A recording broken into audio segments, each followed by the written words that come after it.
So everything is normal. I just started the truck up. No lights, no nothing.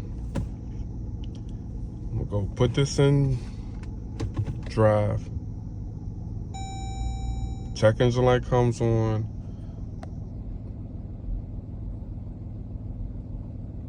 You see that D blinking? It blinks down here also. I'll put it back.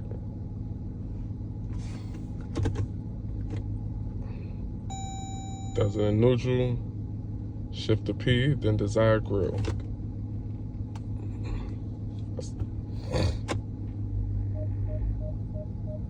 Does the same thing. Let go, it doesn't do nothing.